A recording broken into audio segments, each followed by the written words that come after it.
besar, agung dan mulia, cara Tuhan mengasihiku.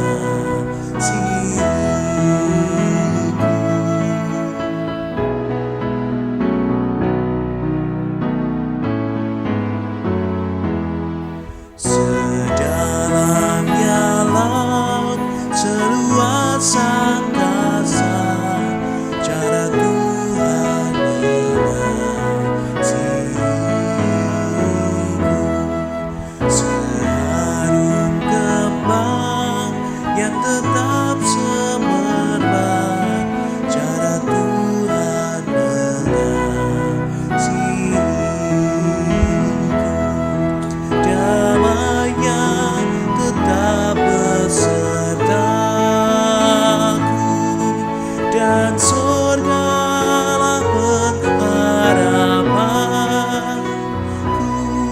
Hidupku tentram, ku nikmati penuh, cara Tuhan mengasihiku.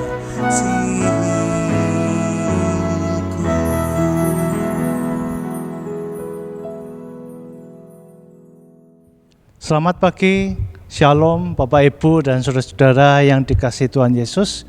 Kembali kita berjumpa di dalam persekutuan doa pagi pada hari ini. Kita sungguh bersyukur kita bisa bertemu dan kita bisa membaca firman Tuhan dan berdoa untuk orang lain. Mari sebelumnya kita akan berdoa untuk memulai persekutuan doa pagi ini. Kita berdoa.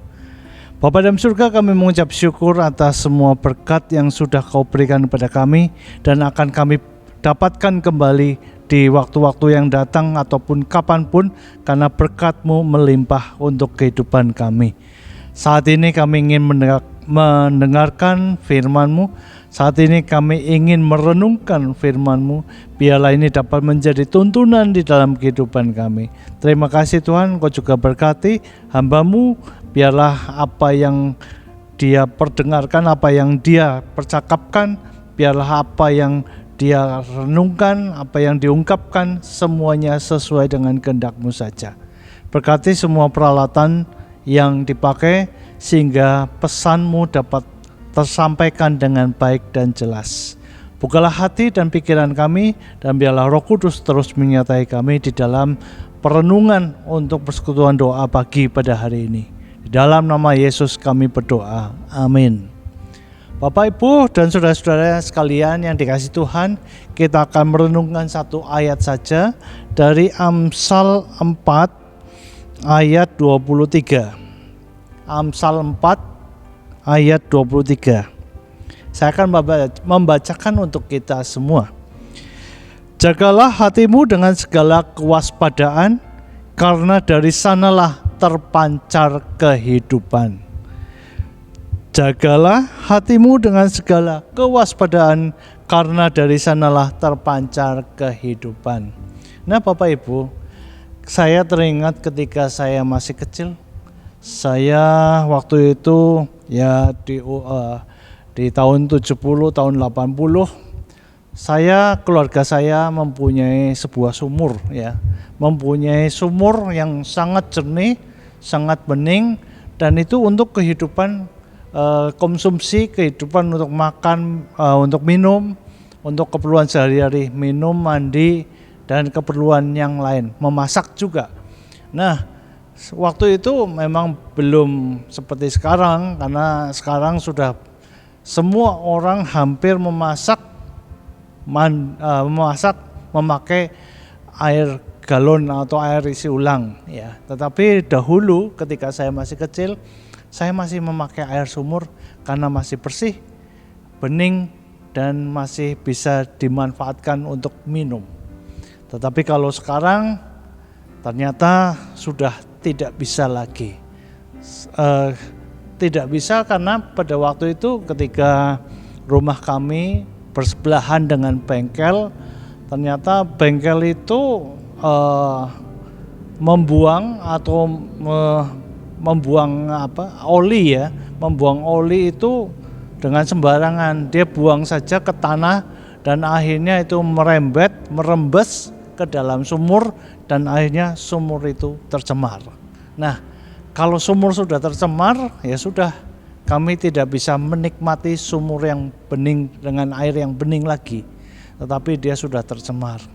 Demikian juga banyak sumur-sumur yang lain ternyata ada yang tercemar oleh air sabun, ya kan, oleh limbah pabrik atau oleh apapun yang bisa menimbulkan polusi terhadap air. Nah, Bapak Ibu, kita melihat bahwa ternyata sumber air kehidupan itu bisa rusak. Sumber air minum kita rusak, terpolusi, dan akhirnya kita tidak bisa menikmati lagi sumur yang itu. Nah, saat ini kita melihat dari Amsal. Amsal adalah sebuah kitab Amsal, ya, kitab hikmat, ya, kebijaksanaan. Nah, di dalam Amsal ini dikatakan oleh penulis Amsal, jagalah hatimu dengan segala kewaspadaan, karena dari sanalah terpancar kehidupan. Amsal ini menyuruh kita untuk menjaga hati kita. Siapa yang menjaga? Adalah kita sendiri yang memiliki hati. Setiap orang memiliki hati. Untuk apa menjaga hati? Karena dari hatilah terpancar kehidupan. Bukan, Amsal menekankan hati dahulu, bukan menjaga otak, pikiran, atau mulut, tetapi dia berkata dari sanalah sumber kehidupan, yaitu hati, bukan pikiran dan bukan mulut, ataupun bukan panca indera yang lain. Karena kita melihat bahwa ternyata hati itu sangat penting.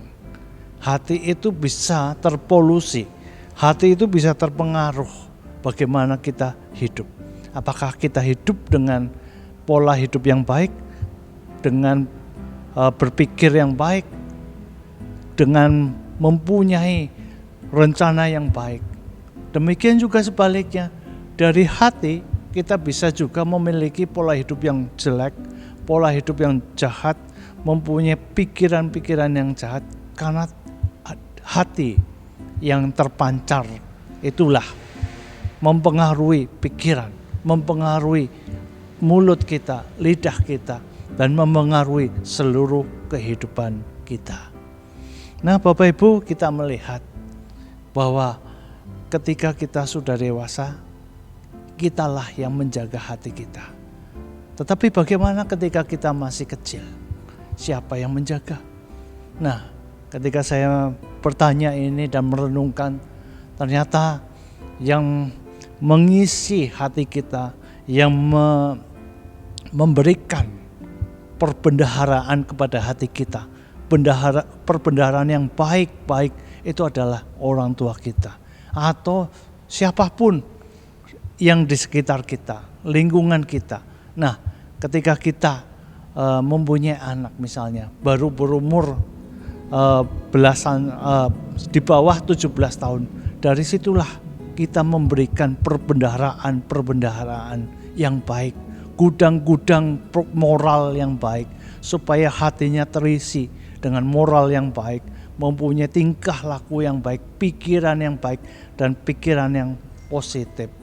Nah, dari situlah anak-anak mendapat suatu pelajaran yang penting, ya, suatu pelajaran untuk kehidupan ketika dia terisi hatinya oleh ajaran-ajaran yang baik dari orang tuanya. Karena dari hati itu memang bisa terpolusi oleh lingkungan sekitar, oleh tetangga, di dalam sekolah, di dalam lingkungan kerja. Semuanya itu bisa memengaruhi seseorang, apakah dia berhati baik atau berhati jahat. Nah, bila kita sedari kecil sudah mempunyai hati yang baik, sudah memiliki gudang moral yang baik, maka ketika kita dewasa, kita pun tetap wajib untuk menjaga hati kita dengan segala kewaspadaan. Karena bagaimanapun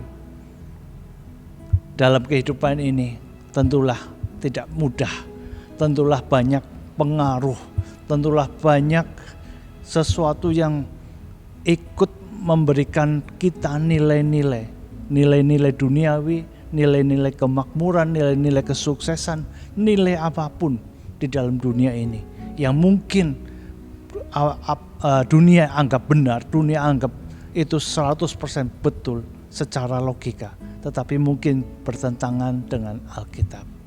Karena itu Bapak Ibu, marilah kita menjaga dengan segala kewaspadaan hati kita.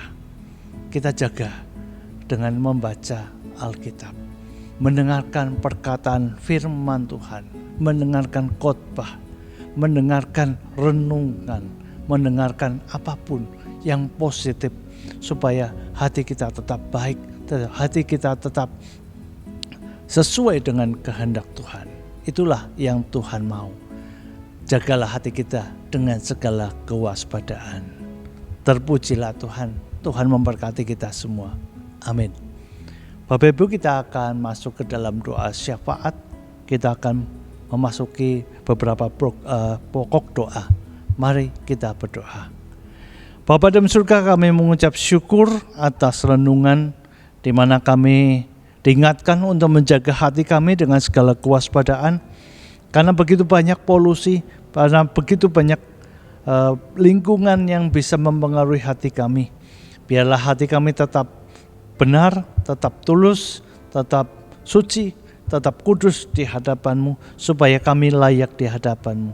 Dan biarlah pun kami pun dapat mempengaruhi orang lain bila hati kami baik ini, supaya orang lain pun merasakan kebaikan hati kami.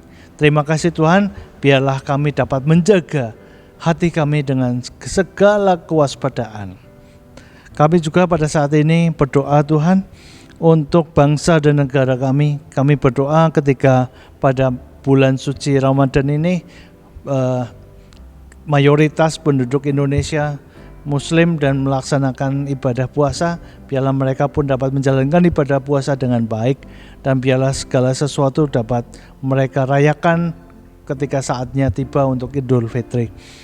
Berkati juga untuk pemimpin kami Tuhan, biarlah Engkau berkati Presiden, Wakil Presiden, para menteri, pejabat dari tingkat pusat maupun daerah. Berkati mereka agar mereka pun dapat memimpin kami dengan penuh kebijaksanaan dan memberikan kesejahteraan bagi rakyat Indonesia. Kami juga berdoa Bapak untuk gereja-gereja di lingkup GKI Sinode Jawa Tengah.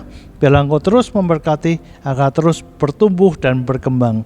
Kami juga berdoa Bapak untuk sekolah-sekolah Kristen di bawah naungan YP3K maupun TK Kasibu. Biarlah Engkau berkati para pengurus, kepala sekolah, para guru maupun siswa-siswa. Biarlah proses belajar mengajar dapat terlaksana dengan baik. Kami juga tetap berdoa Bapak untuk anggota jemaat yang berulang tahun.